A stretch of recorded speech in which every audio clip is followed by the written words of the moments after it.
قدام ايدين صناع الحياة. نور يا نور يا الله الهداك قدام ايدين صناع الحياة. لسه مصر بخير وقلبها خاير، وهتبقى مصر الخير طول ما المكان داير. لسه مصر بخير وقلبها خاير، وهتبقى مصر الخير طول ما المكان داير. والمصنع زي المدفع لازم يتعمر ويدور، وخطوطنا ترسم مكانها بقوة وهمة وعزم الدور. المصنع زي المدفع لازم يتعمر ويدور، وخطوطنا ترسم مكانها بقوة وهمة وعزم تدور. نور يا نور يا الله الهداك قدام ايدين صناع الحياة. دايما بنحاول نلقي صوره مختلفه، علشان كده دايما موجودين في محافظه البحيره اللي تجاربها دايما فريده ومتميزه. دايما عندهم حالات في التعليم الفني نقدر ان احنا نخليها نموذج لمصر كلها.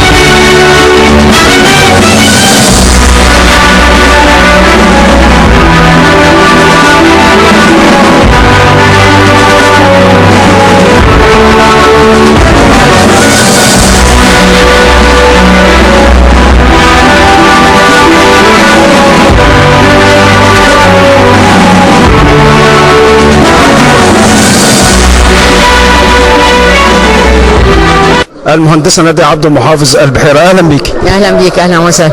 من خلال افتتاحك اليوم للمعرض الفني للمدارس الفنيه بمحافظه البحيره، كلمينا عن الدعم اللي بتقدموه للتعليم الفني. والله الصراحه هم اللي بيدونا دعم، بصراحه ربنا يعني هم بيدونا دعم بالمنتج الجميل ده في كل العناصر. احنا لسه كنا بنشوف دلوقتي المخللات والمربات والمخبوزات والافكار الجديده بتاعت الاطفال المبتكرين، وهنا اديك شايف طبعا الحاجات الخشبيه باسعار ما حدش يصدقها. فانا بشكرهم جدا، وهم الحقيقه ما بيطلبوش حاجه مننا، بالعكس هم ذاتي بيقدروا يوازنوا كل مصروفاتهم، بل وبيكسبوا كمان.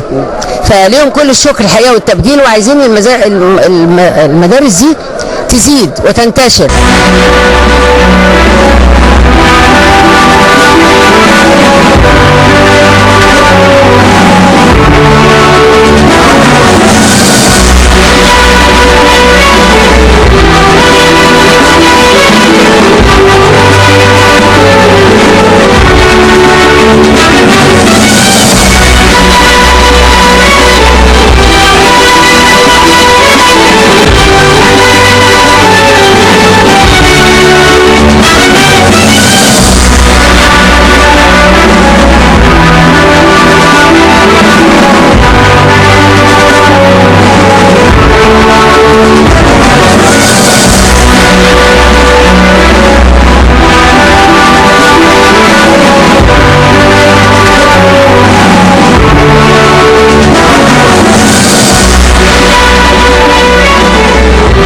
الاستاذ جمعه ذكري، وكيل اول وزاره التربيه والتعليم بمحافظه الاسكندريه، اهلا بيك.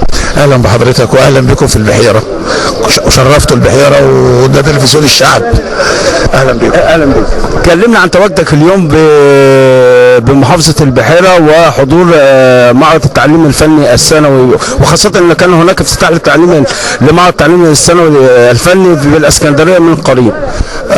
طبعا كل سنه وانتم طيبين.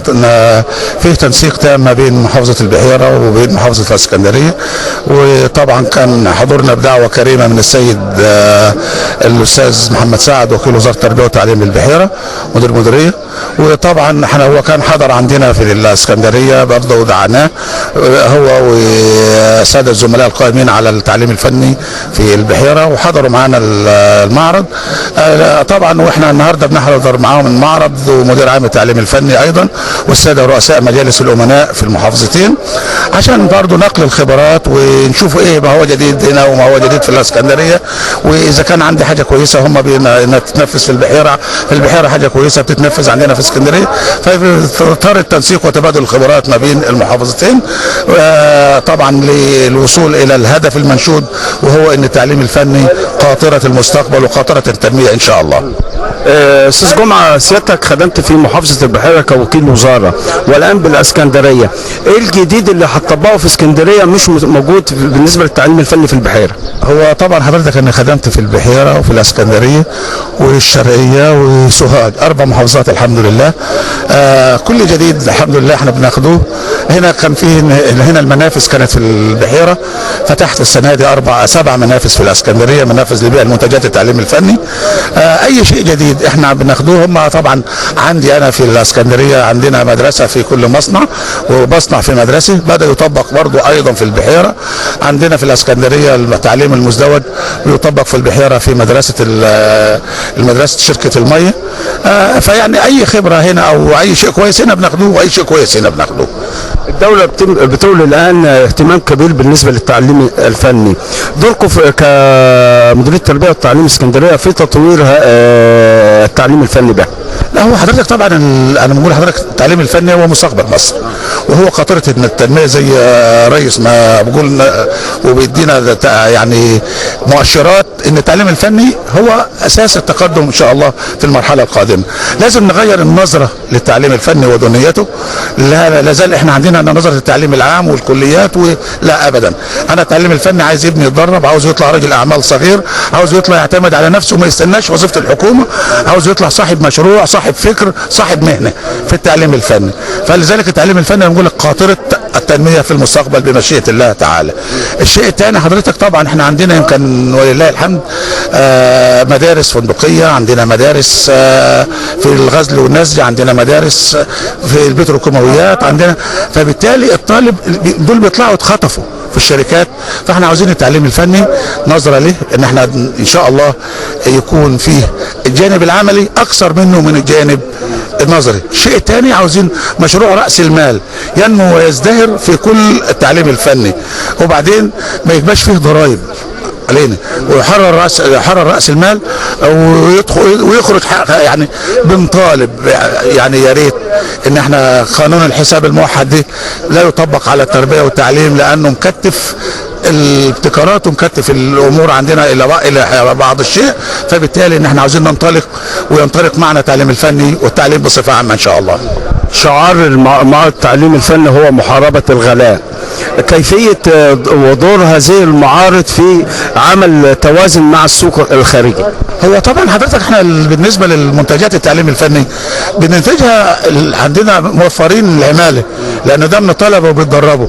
فالعماله طبعا ما بنضيفهاش على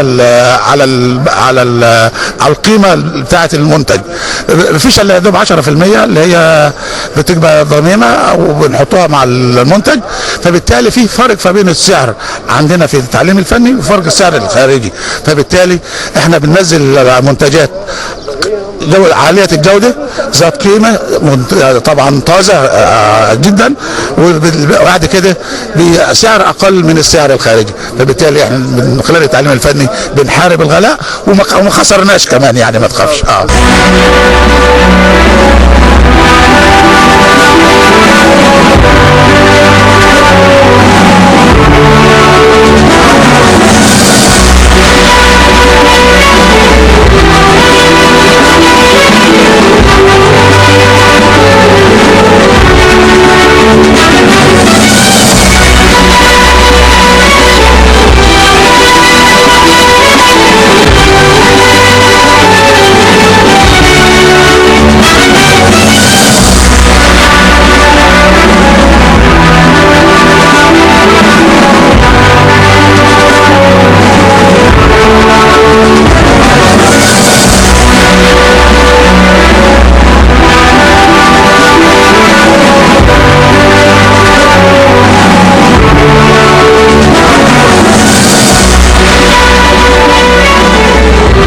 المهندس مسعود دلفقي مدير عام التعليم الفني بالبحيره، اهلا بيك. اهلا بسيادتك وجميع الساده المشاهدين في محافظه البحيره ومحافظه الاسكندريه وجميع المحافظات. كلمنا عن المعرض التعليمي الفني اليوم، وخاصه انه متبني شعار مكافحه الاسعار او الغلاء. معرض التعليم الفني السنوي ده من انتاج ابنائنا الطلاب بمساعده هيئه التدريس. العدد المشارك في المدارس المشاركه في المعرض السنوي 8 مدارس زراعيه و29 مدرسه صناعيه. وده احنا بنعمله الموضوع دهوت عشان محاربه الغلاء، واحنا بنبيع المنتجات بتاعتنا بسعر التكلفه. يعني بسعر التكلفه احنا بنشتري الخامات بتاعتنا لو شاريينها ب1000 جنيه بنبيع الاوضه ب1000 جنيه، زائد بنضيف 3% اجور مكانات واجور الات عشان نحدث المكانات بتاعتنا اللي بتشتغل في هذه المنتجات. وايضا احنا عندنا مجموعه المنتجات، عندنا منتجات التعليم الزراعي زي سيادتك ما انت شايفها. اول حاجه عندنا فيها اللحوم، زائد الاسماك بانواعها، زائد الفسيخ، وكل سنه وانتم طيبين عشان شم النسيم. وعندنا المخبوزات والعجائن والمخللات والمربات وجميع انواع الجبن، اذا كانت جبنه رومي، جبنه فيتا، جبنه بيضه، جبنه جريش، كل الجبن الموجوده عندنا وباسعار اقل من السوق بره، لا يقل في الكيلو عن 4 جنيه. وبالنسبه لمنتجات الاخشاب عندنا حجرات نوم، عندنا ابواب، اذا كانت ابواب او شبابيك حديديه وخشبيه، وديت منتجات بسعر التكلفه. وديت احنا عندنا مدارس المشاركه، عندنا زي ما قلت المعاليك 29 مدرسه تعليم صناعي، وفيها لا يقل عن 100 حجره نوم، ما بين حجره نوم كبيره وحجره نوم اطفال. وديت احنا عملنا اهوت والحاجات ده كلها عشان خدمه المواطن البحراوي، بحيث ان هو اوضه النوم بره ب 18 و ب 20,000 وفيها ممكن يدخل فيها انواع خشب مش مرغوب فيها، لا احنا بنبيع اهوت الاخشاب بتاعتنا عشان في لجان بتشتري ولجان بتفحص ولجان بتستلم. اوضه النوم عندنا هو من 6000 ل 7000 ل 8000 حجره نوم كامله، وتحدى بها اي نوع حجره نوم بره في السوق. زائد ان احنا وصلنا للمنتج بتاعنا عندنا كم كبير جدا من الملبوسات، اذا كانت اطفال او حريمي او بعض قمصان لابنائنا الطلاب. في البحيره بنعرف جميع الساده الزملاء في جميع المحافظات ان احنا جبنا عندنا مكن نسيج. المكن النسيج دهوت بنديله خيوط بيدينه قماش عشان بنصنعه في مدارس التعليم الفني في اقسام الملابس. وايضا عندنا اقسام الزخرفه مشاركه هنا واقسام الصناعات الخشبيه اذا كانت نجاره اساس او نجاره عماره. فانا ببشر جميع اهالي البحيره ان احنا عندنا كميه كبيره جدا من المعروضات. اتمنى ان الاقبال من بعد افتتاح معالي الوزير اللي هتشرفنا بعد دقائق، معالي الوزيره هتشرفنا وتفتتح المعرض، وبعد كده ان شاء الله نبدا نشتغل ونبيع. واني اوعد كل الجمهور اللي بره ان انا مش هنبيع للعاملين بالتربيه والتعليم، ولكن البيع للجمهور للمواطن البسيط. باشمهندس مسعود، لو تكلمنا المعرض الكام ده والارباح او المصروفات. بالنسبه لك انا كمدير عام تعليم فني، المعرض الثالث بالنسبه في عهدي كمدير عام تعليم فني، ولم يسبقه اي معرض بهذا النظام. الحمد لله تفوقت على جميع المديرين العموم اللي سبقوني بالمنتجات، واللي عايز يشوف يجي يبص. ودي احنا عندنا التكلفه اهوت بمليون، اشتريت بمليون منتجات وهنصنعوها وان شاء الله هنبيعها بمليون وحاجات بسيطه جدا اللي هي هنطلع منها اجور الالاف فقط لا غير.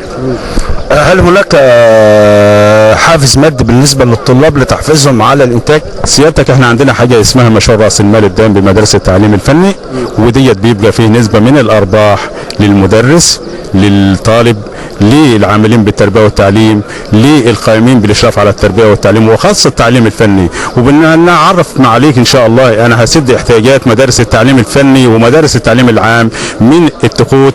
احنا بنصنع حاليا دلوقتي ب4 مليون تقوت، اذا كانت تقوت للابتدائي للاعدادي والثانوي او تقوت للابتدائي، وديت برضه بجوده عاليه، والنموذج او المواصفات بنجيبها من هيئه الابنيه وبرضه بيكون باسعار دقيقه خفيفه جدا. زائد ان احنا الارباح بتاعتنا بيدخل منها كميه مبلغ كويس جدا للدوله، واحنا بنبيع وبنشتري خامات، وان شاء الله احنا في تطوير. وانا عايز اقول لكل الساده المشاهدين ان التعليم الفني والله اتطور، ولكن وعايز كمان اولياء الامور الجمهور والساده المشاهدين يغيروا فكرتهم عن التعليم الفني، عشان التعليم الفني بناء على قول السيد رئيس الجمهوريه هو قاطره التعليم، وبالفعل ان هو قاطره التعليم، واحنا كلنا بنشتغل لمده في ال 24 ساعه بنشتغل انا والسيد وكل وزاره ومع باشراف معالي المحافظ بنشتغلوا 20 ساعه في التعليم الفني. وانا بلاقي بصراحه الدعم كبير من اذا كان معالي الوزير المحافظ او من السيد الوزير او نائب الوزير والسيد وكيل الوزاره. للامانه مش باخروا اي حاجه عندنا، وانا التعليم الفني في محافظه البحيره مميز عن جميع المحافظات، وبندعو جميع الساده المشاهدين يجي يبصوا للتعليم الفني وتتبادلوا معايا الايه الخبرات.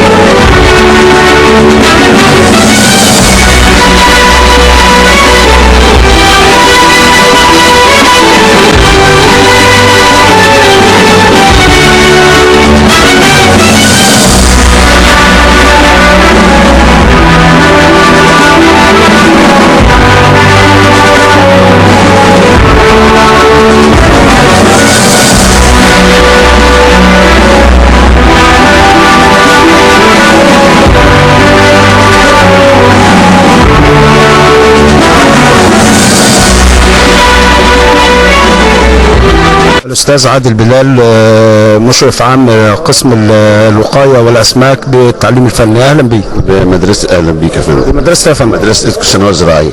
طب تمام، هناك اهتمام من الاسماك وخاصه في منطقه اتكو ورشيد ايضا من خلال مدارس التعليم الفني. هنقول لك ازاي بتكافحوا الغلاء وخاصه في الاسماك والذي شهد في الاسواق مؤخرا اسعار مرتفعه جدا؟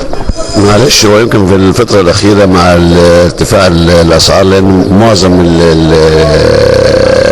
المكونات العاليه بتاعت السمك بيبقى مستورده، يعني فول الصويا بتكون من اساسا من فول الصويا واساسا من والذره برضو الصفراء كل مستورده، ومسحوق السمك يعني معظم التوليفه بتاعت العلف مستورده، فدي بترفع من ايه من سعر العلف شويه اكيد يعني. فبعد كده ده بينعكس على ليه على سعر السوق. احنا كمدرسه يا دوب يعني ما بنضيفش حاجه كهامش ربح يعني بسيط جدا، لان معروف بالنسبه للتعليم الزراعي بالنسبه للسمك بالنسبه لاي اقسام ثانيه الصناعات الالبان الاقسام الثانيه المنتجه برضو الهامش الربح بيبقى محسوب. ففي ظل الزياده الرهيبه ديت في الاسعار يا دوبك احنا بنحافظ على برضه بقدر الامكان ان احنا ما بنرفعش. طب هل الاقبال من المواطنين على الاسماك في الخاصه بالتعليم الفني بالنسبه للجوده فقط ولا للاسعار ايضا؟ لا، بالنسبه للاسعار وبالنسبه للجوده اكيد، لان احنا كل شغلنا شغل علمي ما بنغذيش على اي حاجه الا هو كان مثلا المخلفات تغذيه السمك بمعنى مخلفات مش عارف. لا النهارده اللي شغال في السمك شغال يا اما يشتغل صح وياكل صح وياكل شوف عليها نسبه البروتين فيها ما بتقلش عن 25%، دي مكلفه. فلو هو ما اعتمدش على كده يعني بيعتبر يدمر نفسه، لانه لازم كل ما بيرفع نسبه البروتين في العليقه كل ما بيزيد معدل نمو الاسماك، فبيقدر يحافظ يعني بيقدر يحاول في ظل برضه الارتفاع في الاسعار ده بيبقى برضه الى حد ما مربح.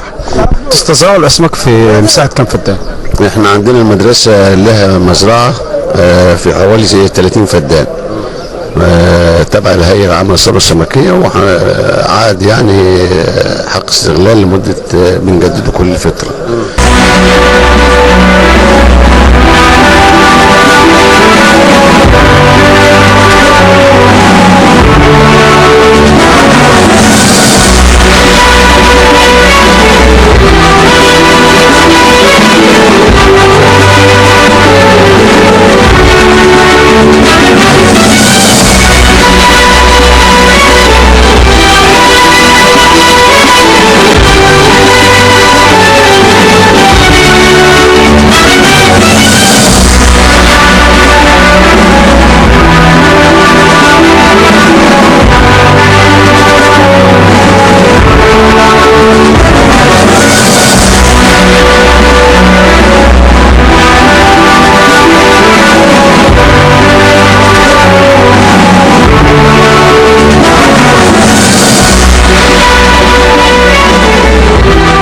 بافكارنا هنبني بلدنا، ده شعار التعليم الفني. ونلتقي مع احد الطلاب المبتكرين، نتعرف عليك. احمد ابو خطف خليفه. ايه ابتكارك يا احمد؟ ابتكرت مشروع 4 اشارات مرور تحكم يدوي مع دائره انذار. الدائره تتكون من 12 لمبه، اصفر واخضر واحمر، ومحول خفض مع 220 ل 12. وفي سرينه مع اذا حدث خطا في احد الشوارع او حادثه، السرينه تشتغل مع ضوء مرئي عشان لو حد كفيف ولا حاجه ما يسمع الصوت. دلوقتي الدائره بتشتغل شارع 1 وشارع 2 اشتغل، وشارع 3 وشارع 4 يفصل، والوضع 1 وضع 2 في وضع استعداد. ال4 لمبات الصفر هم اللي بيشتغلوا. وضع 3 شارع 3 وشارع 4 يشتغلوا، وشارع 1 وشارع 2 يفصلوا عكس الوضع الاولاني. وضع 4 مع السرينه مع الضوء المرئي يدي الصوت مسموع مع ضوء مع اشاره مرئيه. وهو بيتوصل بالتيار الكهربي 220، وفي محول خفض بياخد من 220 محول 12 مع دايره التوحيد. تاخد دايره التوحيد تاخد ال 12 توحيد من انصاف موجبه عشان السرينه تشتغل على انصاف الموجبه. يا موتور يا الله انتباه قدام ايدين صناع الحياه. يا موتور يا الله انتباه قدام ايدين صناع الحياه. لسه مصر بخير وقلبها فاير، وهتبقى مصر الخير طول ما المكان داير. لسه مصر الخير وقلبها فاير، وهتبقى مصر الخير طول ما المكان داير. والمصنع زي المدفع لازم يتعمر ويدور، وكفوفنا ترسم مكانها بقوة وهمة وعافية.